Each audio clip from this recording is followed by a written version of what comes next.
All right, so last time you worked on surface area of prisms and pyramids.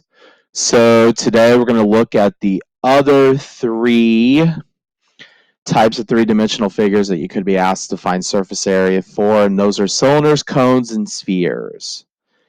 So in this video again, we're going to be focusing on surface area. So remember that surface area is the amount of two-dimensional space that a figure would take up if we were to flatten it and make a net. So first off, we talk about a cylinder. So again, keep in mind a cylinder is where we take our two sides, sketch them, and then we draw in a circle to represent our base, and we draw in a circle to represent our top. So that's better than the other video I did. So with the cylinder, again, the two basic things we're looking at are we're looking at the radius and we're looking at the height. So to find surface area, which you would see abbreviated as SA, the formula would be 2 pi RH plus 2 pi r squared. So the 2 pi r squared, that represents the top circle and the bottom circle. The 2 pi r h represents the sides, this whole side area. Okay.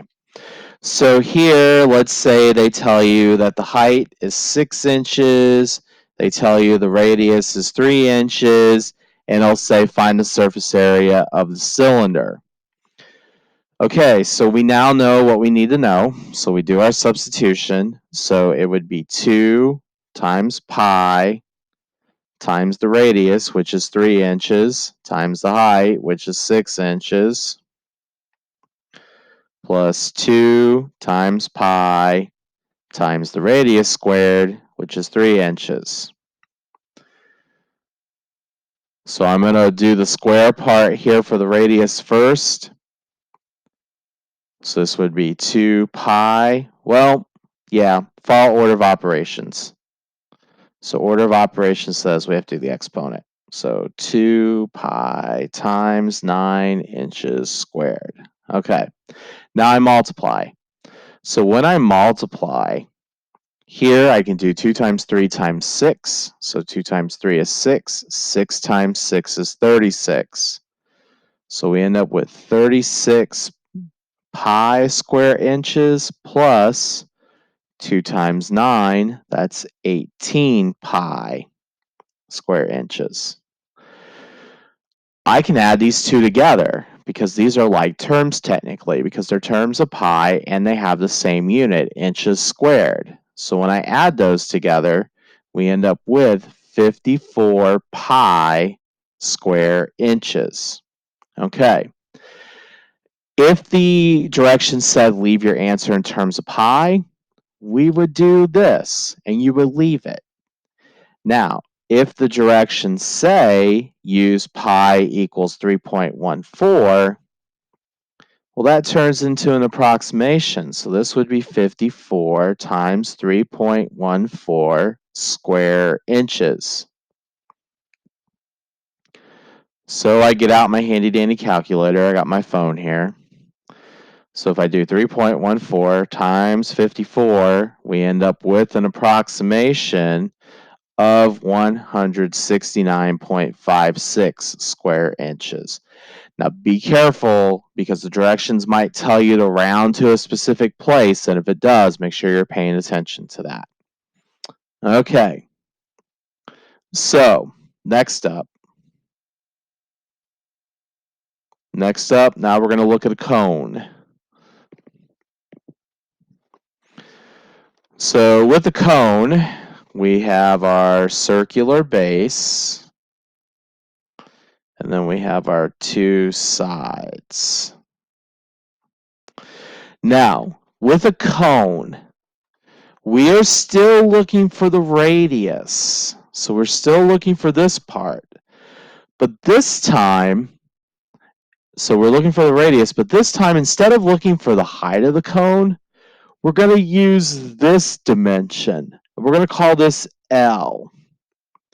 This L is what we refer to as the slant height of the cone. So it represents this height, not the height inside. So to find the surface area of a cone, again, we use the circular base, so pi r squared plus. To find this part, we use pi r L. So the radius times the slant height. So for example, if I told you that the radius was 10 centimeters, I tell you the slant height is 12 centimeters, they'll ask you to find the surface area of the cone. So it's substitution time. So we have our pi times 10 centimeters squared plus pi times 10 centimeters times 12 centimeters. Order of operations says I got to do the square first. So 10 squared, that's 100. So we end up with 100 pi centimeters squared. I'm going to go ahead and multiply these two because I feel like it and I want to save myself an additional step. So 10 times 12, that's 120 pi centimeters squared. Again, we have the same units. They're both squared. We have everything in terms of pi. So I can just add these together. So 100 plus 120, that's 220 pi square centimeters. If the directions said leave your answers in terms of pi, you would leave it like this and just move on. You're done. But if the directions say use pi equals 3.14, well, I've got to do that last substitution step, and this turns into an approximation. So I do 220 times 3.14 square centimeters. Again, approximation. I get out my handy dandy calculator. If I do 220 times 3.14, that gets us an answer of 690.8 square centimeters. That would be your final answer. Okay. So, last but not least here, our third figure that we're going to talk about here is a sphere. So again, the Earth, a basketball, soccer ball, baseball, softball. So with the sphere, again, there's quite a few ways that you could draw this. I'm going to sketch my big circle, and again, my circles are horrible. I apologize. And then I'm going to sketch my inside circle, and voila, there's my sphere. I'm not getting out a compass to draw these, sorry. Okay, so with the sphere, again, we're looking for the radius of the sphere. If I know the radius, again, there's quite a few ways that you can see this. These all represent very similar. So if I know the radius of the sphere, the surface area of the sphere is 4 pi r squared. So if I tell you that our radius is 12 miles, for example, and I say find the surface area of the sphere, this would be 4 times pi times 12 miles squared. Order of operations tells us do the exponent, so we know that 12 squared, or you get out your handy dandy calculator, that'd be 144 square miles. So then when I do 144 times 4, we end up with 576 pi square miles. Again, if the directions say leave your answer in terms of pi, you can leave it just like that, and that's totally fine.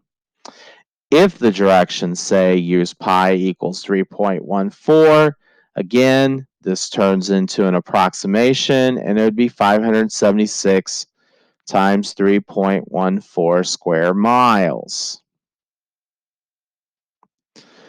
So in this case, when I do 576 times 3.14, we end up with an answer of approximately 1,808.64 square miles. And that would be our final answer.